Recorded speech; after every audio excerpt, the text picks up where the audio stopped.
एक दिन बादशाह और उसके खोजे से आपस में कुछ बातें हो रही थीं। इसी बीच बीरबल की बात आई। तब खोजे ने बीरबल की बड़ी दुर्निंद की। यह बादशाह का मुहलगा खोजा था, इसलिए खुलेआम उसकी अवहेलना करना उचित न समझकर प्रमाणों द्वारा मुंहतोड़ उत्तर देना शुरू किया। अकबर ने कहा, तुम स्वयं विचार कर देखो कि मेरे दरबार में बीरबल सा हाजिर जवाब एक आदमी भी नहीं है। खोजा बादशाह के मुख से बीरबल की प्रशंसा सुनकर मन ही मन भड़क उठा और बोला, हुजूर, यदि आप बीरबल को हाजिर जवाब बतलाते हैं तो वह मेरे 3 सवालों का जवाब दे। यदि ठीक ठीक उत्तर दे देगा तो मैं भी उसे श्रेष्ठ मान लूंगा। बादशाह अकबर ने उससे सवाल पूछने को कहा। खोजा बोला, 1 आकाश में तारों की कितनी संख्या है? 2 दुनिया में स्त्री पुरुष अलग अलग कितने हैं?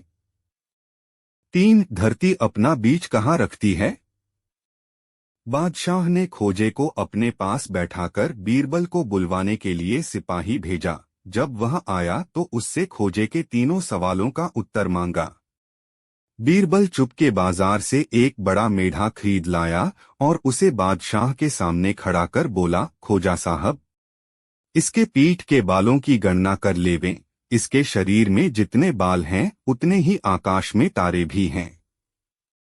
फिर इधर उधर गौर से पड़ताल कर एक जगह जमीन में खूंटी गाड़कर बोला, पृथ्वीनाथ, पृथ्वी का मध्य यही है। यदि खोजे को यकीन न हो तो स्वयं नाप ले।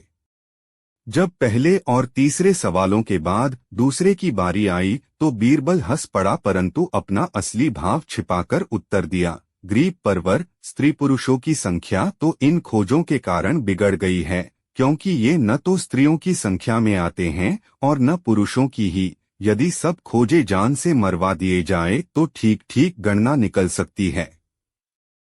खोजे का मुंह छोटा हो गया, उसके मुंह से एक बात भी न निकली। बादशाह ने बहुत कुछ उसे भला बुरा सुनाया। बेचारा लाज का मारा दुम दबाकर जनानखाने में चला गया।